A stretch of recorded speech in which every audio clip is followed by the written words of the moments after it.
A informalidade de como se apresenta hoje, onde todos falam tudo o que pensam para todos, talvez tenha alguma responsabilidade na questão da disseminação da violência na sociedade. Esse último bloco é pertinente que se reflita sobre essa questão. Essa dúvida, essa crueldade, essa falta de respeito dentro de casa, ela vai para o trabalho, ela vai para a sociedade? Ela vai para todos os espaços, porque eu tenho um teórico, o Rosenthal, que ele trabalha com a linguagem não violenta. O que é uma comunicação não violenta? Primeiro, eu respeito esse outro, eu ouço o que ele diz, eu não julgo esta pessoa, porque quando eu digo assim, você fez isso errado porque você queria isso ou isso, eu digo, eu deduzo o que ela fez e por que ela fez, e muitas vezes ela não fez pelo que eu estou pensando, ela tem um outro sentido, a experiência para ela. Então, julgar... Está estereotipando. Estou estereotipando, eu estou colocando essa pessoa numa formatação que é minha e não dela. Então, quando eu passo a julgar, quando eu passo também a ter uma linguagem muito invasiva, que é aquela linguagem em que eu digo assim, você fez isso porque você não tem caráter, ou você fez isso porque você é uma pessoa má, ou porque você é uma pessoa descuidada, eu estou violentando essa pessoa. Então, quando a gente pensa numa violência, eu diria assim, extrema, que é a violência do uso da arma, ou do uso da violência física, isso daqui já é um resultado de vivências em que a linguagem em família, ou no ambiente de trabalho, ou na escola, foram linguagens vivenciadas com muita violência. E a maior violência está em quando eu deduzo que esta pessoa, o que a motivou a agir daquela forma, são coisas que eu penso. E ela pode vir numa fala mansa? Ela pode vir numa fala mansa para falar à pessoa, tanto quanto ela pode ir com a fala raivosa. O que a gente tem que entender é, primeiro, para eu ouvir o outro, eu preciso me escutar. Então, por exemplo, disciplinar filho, ou o chefe disciplinar um colaborador da empresa, ele precisa respirar, ele precisa entender o que está levando esse movimento. E também, quando a gente pensa na disciplina, a gente tem que pensar que objetivo eu quero com isso. Porque a disciplina apenas para punir, para menosprezar, para subjugar o outro, vai fazer com que esse outro acumule uma energia de raiva muito grande. E ele poderá, como uma panela de pressão, essa raiva sair com vários manifestos. E manifestos extremamente danosos para a pessoa e para a sociedade. Então, o uso da voz pode ser uma forma de você atenuar situações de conflito. Então, quando todos estão falando alto, se você consegue manter o equilíbrio e falar suavemente, e dizer aquilo que você está dizendo de forma bem pensada, bem tranquila, você pode diminuir toda a energia de raiva, ou aquela energia da agressividade ou de violência que está acontecendo ali. Porque violência é um ciclo, gera violência. E geralmente ela gera por meio das palavras. E o que está acontecendo com a sociedade? Filho mata pai, gangues se formam, a droga está em todo canto, as pessoas querem resolver as coisas no grito, torcedores vaiam, xingam, Isso. São intolerantes? Eu digo que nós vivenciamos uma intolerância porque nós estamos numa sociedade em que, primeiro, vale não é o que você é. Você vale pelo que tem. E muitos, em busca de ter a valorização, tem pessoas que não medem consequências em adquirir uma forma de ter para conseguir, eu diria, um reconhecimento. E não é o ser ou ter, que são coisas distintas, né? O que você é não é o que você recebe de glória, é o que você é em caráter, em índole, em comportamento, em honestidade. Então vejamos o seguinte, muitas vezes os pais exigem notas boas. O filho chegou com 10, o pai está maravilhoso, mas o filho filou. Ele nem quer saber, meu filho, como foi que você tomou? Como foi que você conseguiu essa nota? Tirou 10. E ele não está preocupado como ele tirou. Não está acompanhando o desenvolvimento desse filho. Como é que ele trabalha para esse filho, ou o próprio filho, como é que o filho alcança os próprios objetivos. E às vezes o filho tirou uma nota 6, mas foi a nota de mérito, foi a nota que ele conseguiu tirar. Não significa que ele não vai tirar um 8, um 9, um 10. Com mais trabalho, mais esforço, mais persistência. Nós estamos numa sociedade do imediatismo. Para você formar caráter exige tempo. Exige tempo. Para você formar cidadãos que escutem, que tenham a capacidade de se relacionar, que tenha amorosidade. Veja que a palavra amor se banalizou. Se confunde amor com sexo.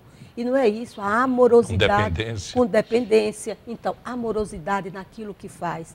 Olhar o dia, ensinamos os nossos filhos a contemplar o dia e dizer, eu vejo esse dia com toda amorosidade, recebo o que esse dia vai me dar com tudo que ele me pertence. Eu reconheço de que eu tenho um planejamento para esse dia, mas as coisas podem ser diferentes. Isso não significa que eu tenha que ficar raivoso, que eu tenha que ficar irado, que eu tenha que estar agredindo, que eu tenha que estar julgando as pessoas. Então, precisamos repensar uma sociedade do controle remoto, imediatista, do que vale o que você tem. Uma sociedade em que nos dá uma visão de ser humano idealizado, perfeito, jovem, quer dizer, é como se você nunca envelhecesse, como se você nunca tivesse dificuldades na vida e que mostra um ideal de ser humano que não existe. Então, quando um adulto, ou um jovem, ou uma criança se olha no espelho, se verifica diante daqueles ideais, aqueles valores, ela se sente distante daquilo, ela pode se sentir incapaz. E não existe pessoa incapaz, existe pessoas em desenvolvimento. Cabe à sociedade ajudar os seus cidadãos a desenvolverem, a potencializar nesse sujeito, nesse cidadão, toda a potência e a capacidade que eles têm. E cada um contribui socialmente de uma forma. Então, eu não posso exigir que todos tenham uma formatação ou que contribuam da mesma forma. Cada um vai desenvolver e contribuir com o seu modo de ser, de significar a experiência, com sua forma de reagir. Nós estamos vivendo assim, nós somos mais reativos diante das dificuldades do que mesmo pensamos a dificuldade.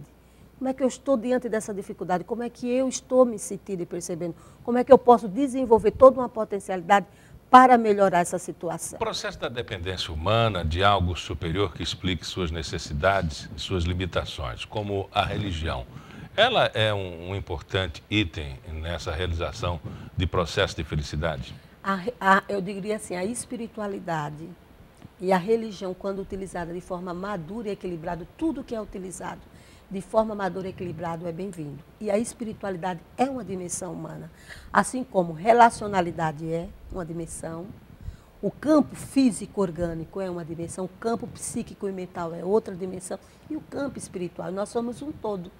Então, quando uma dessas dimensões não está bem, as outras sentem e é prejudicada. Então, assim, a religião, ela contribui, sim. Mas quando eu uso da religião para dominar, para causar dependência, para alienar, eu não estou construindo pessoas livres, pessoas com capacidade de sentir e perceber e se expressar.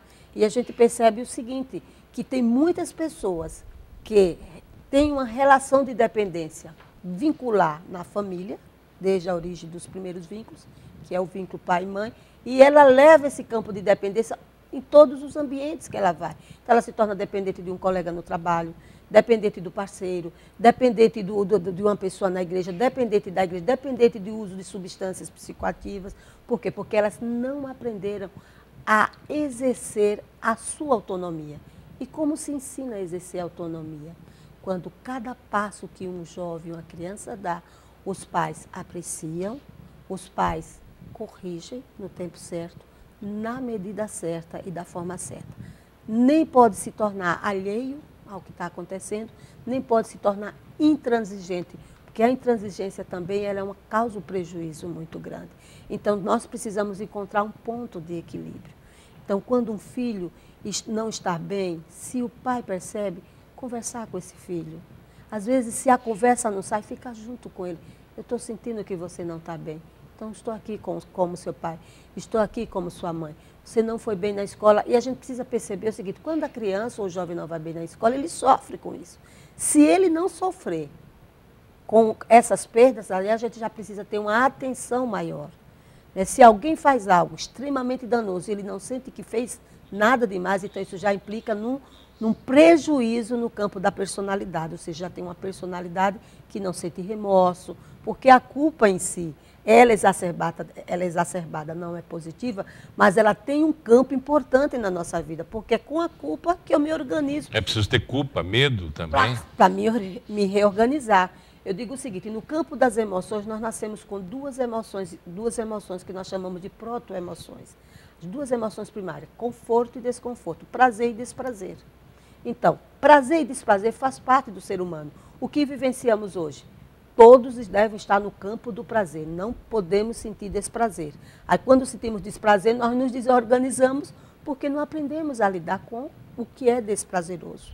No campo de prazer, nós temos a alegria, o amor e a surpresa. Quantos de nós somos surpreendidos por um ramalhete de flores? Não é isso? Alguém apaixonado manda. Mas isso também é cultural. Isso é cultural e é familiar e é também interno do ser humano. Então, ele aprende a manifestar o prazer e desprazer conforme a sua cultura, mas ele sempre manifestará. Mas pode ser que a família não esteja bem, mas um jantar com um ramalhete de flores... Pode ajudar. Pode ajudar? Pode ser. Mas também pode perdurar uma mentira. Pode perdurar a mentira. Agora, se houver transparência e sinceridade, aquela ação pode ser o que nós chamamos de reparação. Desencadeador de um novo começo. De um novo começo. Então, por exemplo, um casal que brigou. Às vezes as mulheres querem discutir a relação. Eu digo, não discutam a relação. Nem todos os homens conseguem discutir a relação, mas eles podem manifestar o perdão e o recomeço com uma ação. Traz um sorvete, faz algo que não estava acostumado a fazer, ele está dizendo assim, olha, eu estou me importando com isso, eu sei que não fui bem nisso. Então, a gente precisa interpretar a linguagem, que não é só a linguagem do perdão. Do perdão, que não é só verbal. Não é só me perdoa. Tem pessoas que chegam a dizer me perdoa, mas outros manifestam no gesto. No gesto. E o Enfoque desta semana fica por aqui. Agradeço a participação da nossa convidada, a psicóloga e professora de saúde mental, Fauci, se não quer. Obrigado por sua companhia. Não esqueça que na próxima semana estaremos de volta em mais um Enfoque. Uma ótima noite. Até lá.